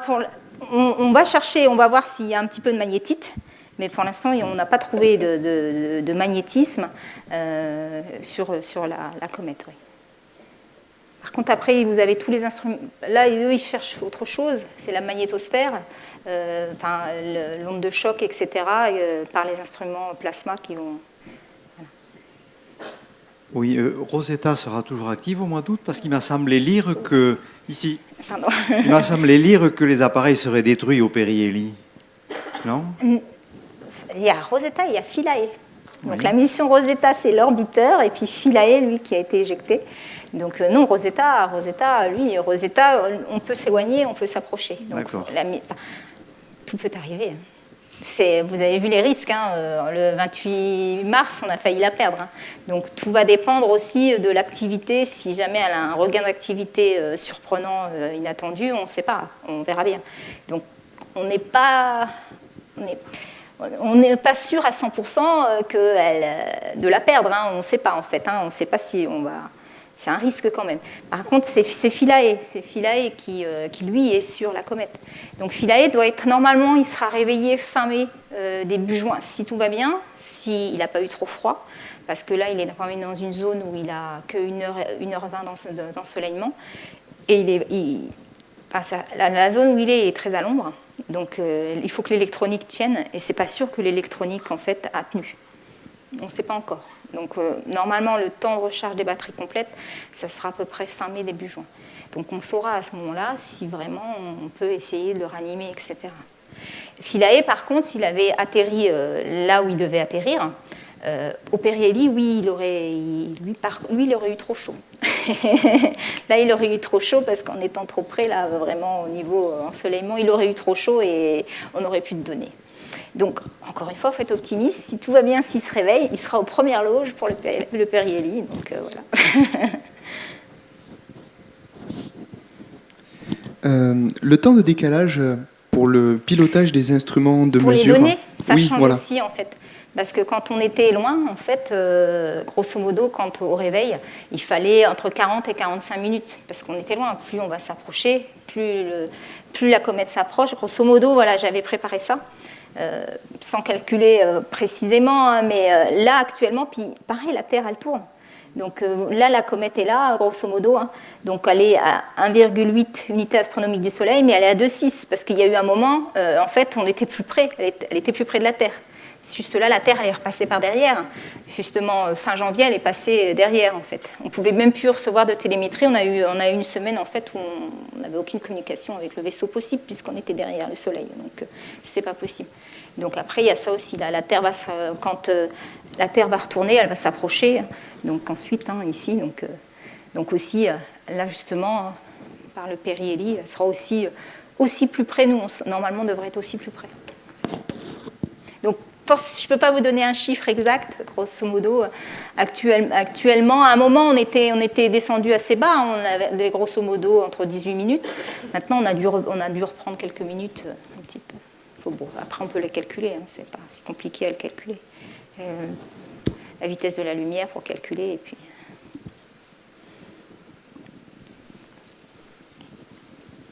Vous avez dit que la gravité du coup était extrêmement faible. Du coup, sur Philae, effectivement, elle est pas très massive. Du coup, j'imagine que la vitesse de libération doit être extrêmement faible aussi. Donc, c'est étonnant qu'il y ait des poussières qui retombent en fait finalement. La vitesse de libération des gaz elle se situe autour de. Je vais te dire une bêtise si je dis le chiffre. Non, c'est assez élevé hein, quand même. C'est dans la centaine de mètres par seconde. Voire plus, dans 700 mètres par seconde actuellement, donc la vitesse d'échappement des gaz, donc c'est assez élevé. Donc la question c'était... Non, mais ça m'étonnait en fait que ça retombe en fait, étant donné que la gravité soit du coup 100 000 fois moins que sur Terre au final. Les poussières... Les poussières retombent. Il y a les poussières, si elles sont un peu plus grosses, elles vont retomber, parce qu'elles ne vont pas forcément être éjectées suffisamment vite. Enfin, elles ne vont pas être dans le jet d'éjection non plus. Je ne sais pas comment. Okay, non, Alors, qui c'est qui m'a demandé là? Ah oui. Quelle est la magnitude de Chaury actuellement? Quelle est là? La magnitude de Chaury. Je ne sais pas. Est-ce qu'on peut la voir au télescope? Ah oui, voir au télescope, il y a des équipes en fait il y a un programme en fait d'études pour observer Chaury en même temps que la mission en fait, oui. Pareil d'ailleurs, il va sortir en septembre, je crois, ou début juin. Il y a un papier justement sur les observations et c'est par les télescopes qui sont... Il y a plusieurs télescopes, mais il y a surtout les télescopes de Finlande en fait qui l'ont observé. S'il vous plaît. Donc on voit que aussi bien l'ESA que la NASA se passionnent de plus en plus pour ces objets, astéroïdes et comètes. Apparemment, on essaye d'apprendre à se poser dessus. Est-ce que petit à petit, on ne se dirige pas vers la guerre des étoiles? C'est une fois que ce sera posé dessus, on va essayer de modifier leur trajectoire et en faire des armes. Ouh. Il y a des programmes pour modifier la trajectoire des astéroïdes, mais normalement, ce n'est pas pour en faire des armes, c'est pour éviter qu'elles tombent sur nous s'ils sont trop gros. Donc, mais bon, c'est sûr qu'on peut se méfier avec l'armement, mais bon, ça, je peux pas répondre. Après, les programmes de la NASA, pendant longtemps, se sont inspirés justement des romans de science-fiction aussi. Hein. Donc, Une dernière, là au bout. La durée de la mission Rosetta, c'est la fin. La fin, nominalement, normalement, la mission devait s'arrêter en fin de cette année, en décembre 2015. Mais en fait, on va la prolonger. Il y a eu beaucoup de discussions pour essayer de la prolonger. Ils vont bientôt aussi l'annoncer. Parce que là, on doit signer, en fait, ils se renseignaient si tous les pays pouvaient prolonger et s'ils pouvaient financer, du coup, les équipes scientifiques qui sont sur la mission. Voilà. Donc là, on est en train de faire les signatures pour ça. Et donc, normalement, la mission, puis de savoir si on a les ressources suffisantes aussi, si nos instruments ont les capacités pour pouvoir analyser les données un peu plus longtemps que prévu. Et donc, normalement, la mission devrait être étendue jusqu'en septembre 2016. Et je peux même vous donner un scoop, c'est que normalement, si c'est vraiment décidé, on fera atterrir Rosetta sur la comète. Voilà. Enfin, atterrir ou cracher, hein, parce que ce n'était pas prévu. Hein. Dans quel but? Pour terminer la mission, parce que sinon le vaisseau, il aurait fallu l'éjecter ou le dévier. On ne peut pas le ramener. Il n'y a pas suffisamment de carburant pour pouvoir le ramener ensuite. Hein. Donc le but, c'est que pourquoi pas avoir ce final-là, parce que peut-être que les instruments pourraient continuer de toute façon. S'il ne se crache pas complètement, et suivant de la façon dont il atterrit, hein, si l'antenne est toujours bien... Voilà, hein, si les instruments et puis l'antenne, ça va toujours, on pourra peut-être encore communiquer, les panneaux solaires pourront peut-être encore être un peu alimentés, il y aura peut-être encore quelques communications et ça pourra peut-être encore prolonger un petit peu certaines données et être au plus près de la mesure en fait aussi, pareil. Ça veut dire que les outils que vous avez sur Philae, on les retrouve sur Rosetta? C'est pas les mêmes, il n'y a pas forcément, il y a des choses redondantes, mais par exemple, il n'y a pas de GCMS sur l'orbiteur.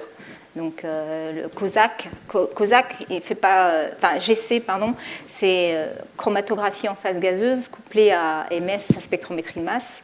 Donc la chromatographie, c'est toute la technique qui va permettre en fait, on peut faire fonctionner, on peut avoir des données de spectrométrie de masse sans avoir ce système analytique précédent, mais la chromatographie permet de trier, de séparer. Donc si on a des colonnes chromatographiques, on peut absorber certains composés, les retenir pendant un moment et puis faire sortir d'autres. Donc du coup, ça permet, sans que la résolution de la spectrométrie de masse soit importante, on peut avoir des données en fait. Donc, et COSAC peut fonctionner dans ce mode-là. Donc oui, ça serait important que Philae se réveille parce que pour que COSAC puisse nous donner des échantillons justement de la comète vraiment en y étant, quoi. On ne peut pas programmer Rosetta pour qu'elle aille voir quelque chose d'autre, un autre astéroïde ou une autre comète? Non, à un moment, nous, ce qu'on voulait, c'est qu'il la rendorme, puis qu'il la réveille pour un autre tour. Mais ça coûterait trop cher, en fait. Parce que puis les équipes de l'ESA qui font les opérations, qui naviguent le vaisseau, ça demande un travail énorme. Ça veut dire que pendant 2-3 ans, elles seraient en sommeil et pendant ce temps-là, elles sont mises sur d'autres projets. Et donc après, il faudrait que 3 ans après, on les remette sur ce projet. Donc ça coûte trop cher en fait. Donc du coup, ils ont plutôt pris l'option de venir se cracher sur la comète, pas se poser. Normalement, à moins que ça change, mais bon... Excusez-moi, moi c'est plus une question politique, on va dire. Vous avez dit à un moment donné, si j'ai bien compris, qu'à un moment donné, la NASA pouvait prendre le contrôle de la mission, c'est ça? Non. Bon là, j'aimerais bien qu'on coupe. Tu mettais tout ça en ligne. Non, c'est pas ça. Je veux bien le dire, mais il faut couper. Il faut le mettre en ligne. Non, c'est que... Voilà, c'est une mission portée par l'Europe, principalement par l'Europe, et je vous l'ai dit, c'est vraiment une mission très risquée, et j'espère que je vous en ai donné un petit aperçu quand même du risque que c'est que cette mission. Donc c'est vraiment une mission extrêmement ambitieuse. La NASA n'a jamais fait de mission aussi ambitieuse que ça. C'est des beaux projets, Mars, etc.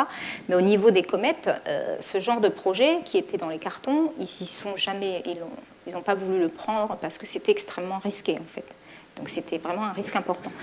Et il y a eu, quand on fait des missions spatiales, il y a l'ESA, chacune grosse agence, les chercheurs proposent des choses, et ils choisissent des missions, et puis après, in fine, peut-être que la mission se fera en partenariat avec la NASA ou en partenariat avec le Japon, avec les Russes, etc. Après, c'est des collaborations où s'il n'y a pas assez d'argent à ce moment-là, on rediscute, ou eux, ils veulent faire le même programme, donc du coup, on essaye de mixer, etc. Donc il y a eu toutes ces discussions à une période, à un moment donné, année, et eux, ils avaient dit, bon, faites-le tout seul, de toute façon, etc. Mais il y a des instruments qui sont à responsabilité principale américaine. Il y a des Américains avec nous, hein, qui sont partenaires. Et c'est pour ça que je vous dis, c'est des gens qui ont eu l'habitude et qui, je vous ai mis le panel des missions cométaires. Donc, celle qui a marqué l'histoire, les premiers au début, c'est l'Europe, mais ensuite, c'était toutes des missions américaines. Donc, ils ont l'habitude. Et il faut le dire, la NASA, ils ont un énorme budget. Hein. Grosso modo, c'est 75% du budget de toutes les agences spatiales. Donc, c'est pas... Et l'ESA, on est quand même bien doté, on doit être à 15 ou 20% si on prend tout ensuite. Et maintenant, il y a la Chine qui monte, etc. Donc voilà, quoi, on fait pas...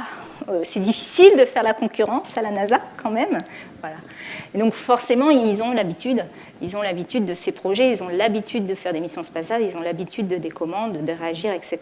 C'est peut-être aussi un peu plus simple parce que tout le monde parle anglais plus facilement aussi. Hein. Donc c'est aussi un autre aspect de l'Europe qui est quand même important et qui, donc, pendant un moment, pendant les années avant le réveil, en fait, c'était un peu tendu, même nous, au niveau scientifique, on se demandait si ça allait vraiment réussir, etc. Parce que toute la préparation des opérations de la mission, il y avait beaucoup de discussions, qu'est-ce qu'on allait faire, etc. Et donc, il y avait certains collègues qui disaient, bon, ils ne le disaient pas vraiment, diplomatiquement, ça ne se dit pas, mais ils disaient, bon, s'ils continuent, on va finir par leur dire comment faire. Voilà, des choses comme ça. Mais par contre, c'est aussi les premiers à reconnaître. Ces personnes qui ont dit ça, c'est aussi les premiers à applaudir, à dire bravo, vous avez réussi quelque chose de fabuleux, etc. On est content d'être avec vous. Donc, bon. Y a-t-il une dernière question? Oui. Le crash de Rosetta. Le crash, peut-être pas. Hein. Et puis, encore une fois. Rosetta est nettement supérieure à celle de Chauvet. Ah, bah oui, oui. Ça ne risque pas de dévier la comète? Ah. Ça doit être un risque qu'ils ont étudié, puis pour l'instant, c'est pas encore fait. Hein. Donc, et puis, il faudra choisir où la faire atterrir, etc. Mais quand, en septembre, la comète sera repartie. Donc, elle sera plus repartie, elle sera plutôt peut-être au niveau de la ceinture d'astéroïdes, quelque chose comme ça, à peu près, un petit peu avant. De toute façon, le rapport des masses est tellement faible. Oui, non, mais ça ne va pas dévier énormément. On va lui faire peut-être un gros trou, mais, mais après... Est-ce qu'on connaît le prix de l'opération actuellement? Oui, il y avait eu des chiffres qui sont sortis par le CNES. Je ne l'ai pas pris avec moi, donc je ne sais plus, mais plusieurs milliards, oui, quand même. Oui. Pardon? Ça n'a pas de prix. Bah, par contre, il y avait un chiffre qui avait été sorti, c'est qu'en fait, parce que ça fait 10 ans de voyage, mais la mission a été pensée, pareil, fin de Giotto, hein, début des années 90, en fait. C'est elle est partie en 2004. En fait, elle est partie en 2004, mais elle devait pas. Normalement, elle devait partir en 2003. Elle est partie d'une Ariane 5. Elle devait partir en 2003, mais en 2003, c'était pas la même comète qui était visée, c'était Virtanen. Et en 2003, en fait, le lancement s'est pas fait parce que la veille, enfin, le vol précédent, en fait, de l'Ariane, il y a eu un souci, en fait. Donc, ils ont préféré arrêter pour vérifier. Mais le fait d'arrêter, on ne pouvait pas avoir la même comète. Donc il a fallu retravailler, recalculer. Donc c'était normalement 2003. Et tous les instruments, nous, pour être à bord, il faut qu'on soit prêt 2-3 ans avant. Instrument fini, livré. Et pour faire un instrument, en fait, c'est le TRL, Technical Readiness Level, les niveaux où vous êtes prêt techniquement, en fait. Et quand vous êtes au niveau 3, au niveau 1, c'est vous avez juste l'idée. Au niveau 3, c'est qu'en laboratoire, mais vous n'êtes pas du tout miniaturisé, c'est que ça semble marcher, ce que vous dites. Au niveau 5, c'est qu'au niveau laboratoire, vous avez déjà testé certaines électroniques et que ça fonctionne. Et niveau 9, c'est que vous êtes sur table. Et puis niveau 9, même pas, c'est parce que c'est niveau 8, vous êtes sur la mission, enfin vous êtes à bord. Mais niveau 9, c'est que vous avez volé. Donc c'est que votre instrument a déjà été montré qu'il a été performant et qu'il a fonctionné et qu'il a volé. En fait. Donc il faut être prêt longtemps avant, en fait. Donc il faut livrer en 2000, en fait. Et donc les instruments ont commencé à être faits dans les années 90, etc. Donc c'est une ancienne électronique. C'est une ancienne électronique, oui, qu'on a mis à bord. Bah oui, là, elle est à dimension, hein, donc on pourrait encore réduire maintenant. Donc là, elle est à l'échelle, la maquette, en fait, du PIPS. Donc maintenant, Rosetta embarque les meilleurs spectromètres de masse avec la résolution la plus importante, celle des FMS sur Rosina. Mais maintenant, actuellement, mon équipe, on est en train de penser à la génération future des spectromètres de masse avec quelque chose de beaucoup plus petit, beaucoup plus léger, qui consomme beaucoup moins et qui, au niveau résolution en masse, on va pouvoir vraiment discriminer à 0,0001 pour vraiment avoir les isotopes précis, etc. Pas sur toute la gamme de poids des molécules, mais assez important. On essaye, pour l'instant, on est à TRL4. On n'est pas encore avec un instrument fini, on n'a pas tout. Parce que pour envoyer des instruments dans l'espace, là, l'instrument Cosima qui fait 1 mètre sur 30-30, un TOF-SIMS en laboratoire, c'est quelque chose qui est de là jusqu'à là-bas, quoi. Oui, grosso modo, cette longueur-là. Bon, plus les pompes, l'avantage des comètes, c'est qu'on n'a pas besoin d'emmener des pompes. C'est l'avantage, donc forcément ça réduit un peu, mais la canne de transfert c'est extrêmement long, grand, etc. Donc, et puis on est branché sur secteur, c'est 20 watts qui consomme, c'est rien 20 watts. Donc il y a plein de choses, il faut miniaturiser, et puis c'est pas juste miniaturiser, c'est que les composants techniques électroniques qui sont employés, il faut qu'ils soient qualifiés spatial. Qualifié spatial parce qu'il faut qu'il résiste à des basses températures et à des hautes températures. Il faut qu'il résiste aux radiations parce qu'il n'est pas protégé justement par la magnétosphère, tout ça. Donc il faut résister à de fortes radiations. Et puis il faut aussi résister aux vibrations du décollage, etc.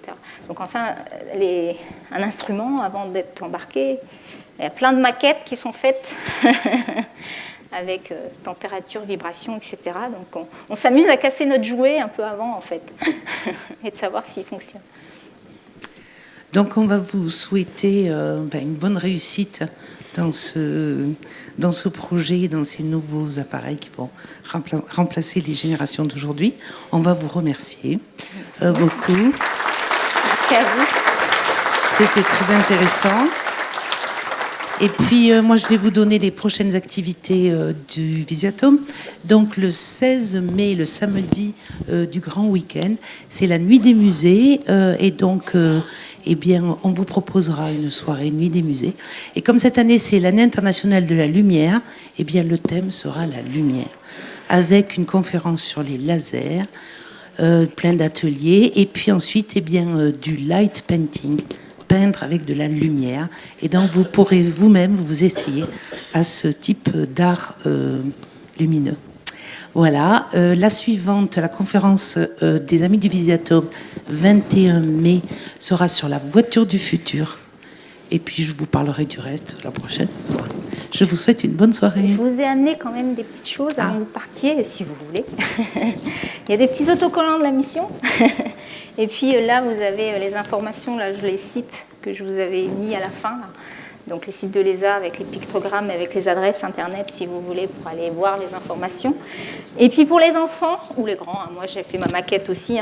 J'avais amené les petites maquettes de Rosetta. Je ne sais pas si vous avez vu, mais en fait sur le site de l'ESA, vous pourrez voir également. En fait, l'ESA a fait tout un travail de communication avec des petits dessins animés pour les enfants, pour expliquer les différentes phases de la mission. Et c'est très bien fait. Et c'est ces petits dessins qui sont là. Donc il faut prendre une feuille de chaque pour faire Rosetta et la maquette. Voilà. Très bien, merci beaucoup. Servez-vous au passage pour vos enfants, vos petits-enfants, ou s'il y a des enfants. Une bonne soirée à tous.